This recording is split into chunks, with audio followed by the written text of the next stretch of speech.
Quant au président Macky Sall, il faut qu'il sache que le combat n'a pas encore commencé. Il faut qu'on me dise, qu'est-ce qui est plus dangereux? C'est d'insulter le prophète Mohammed, paix et salut sur lui, ou d'insulter le président de la République. Le journal Charlie Hebdo, ils ont insulté le prophète Mohammed, paix et salut sur lui ou pas? Ils l'ont fait. Parce qu'il est interdit de caricaturer le prophète Mohammed. Moi, je suis un catholique. Si quelqu'un caricature le prophète Jésus-Christ, cela ne me dérangera pas parce que ce n'est pas interdit par la religion catholique. Ce qui est interdit par une religion, on doit le respecter. Ça s'appelle respecter l'humanité. Eh bien, le président Macky Sall, de quoi je me mêle? Mais au nom du m'as-tu vu, il s'est permis, aux frais du contribuable sénégalais, de prendre l'avion de commandement pour aller se promener à Paris, soi-disant, pour défendre la liberté d'expression. Alors, où se trouve la liberté d'expression aujourd'hui?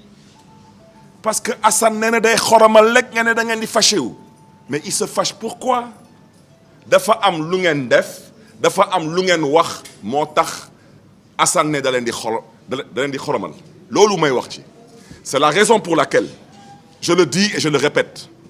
Nous ne sommes pas des poltrons. Les acteurs du 23 juin sont là. Les corrompus ont choisi de rejoindre l'autre camp. Nous sommes en train d'organiser la résistance. Macky Sall doit comprendre qu'on ne lui a pas confié une cour de récréation, on ne lui a pas confié une garderie d'enfants, on a confié au président Macky Sall une république. Il faut qu'il apprenne à respecter la République. Quant aux autorités américaines qui ont pris la décision d'expulser du territoire américain Hassan Diouf, il y a d'autres démarches qui seront entreprises. Il y aura des plaintes qui seront déposées aux États-Unis et au niveau des juridictions de droit. Il est hors de question qu'on prouve à la justice américaine que la vie de M. Hassan Diouf est en danger et qu'ils se permettent de mettre Hassan Diouf dans un avion. C'est inadmissible ce que les autorités américaines ont fait. C'est inadmissible. Hassan Diouf n'est pas un terroriste. Ce n'est pas un dealer de drogue. Ce n'est pas un tueur. Sa vie est en danger, on l'a mis dans un avion. Je voudrais seulement dire à l'endroit des Sénégalais et des Sénégalaises que l'équivalent du ministre de l'Intérieur aux États-Unis n'existe pas.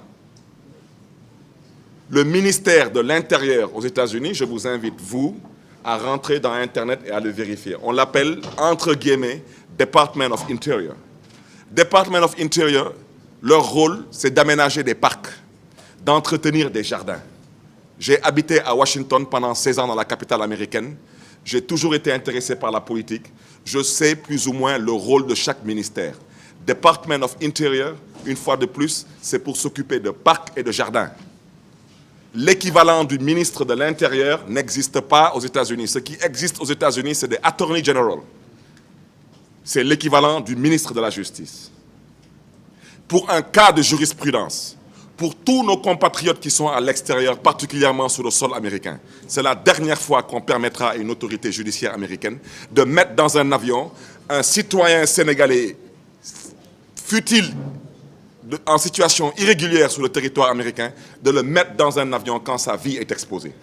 Parce qu'au Sénégal, il y a tout sauf une démocratie.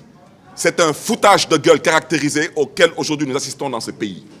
C'est du matai. Aujourd'hui, nous n'avons plus de justice digne de ce nom. Vous avez vu des magistrats qui sortent de leur corporation pour taper sur la table. Vous avez vu comment les Sénégalaises et les Sénégalais ont accueilli avec beaucoup d'enthousiasme et beaucoup de joie l'élection du juge Souleymane Teliko, en espérant qu'il y aura un changement. Dans un pays où le procureur confond la République et l'Alliance pour la République, il y a problème. Dans un pays où un arbitre, dans une élection, se trouve être la Sénat, refuse d'arbitrer.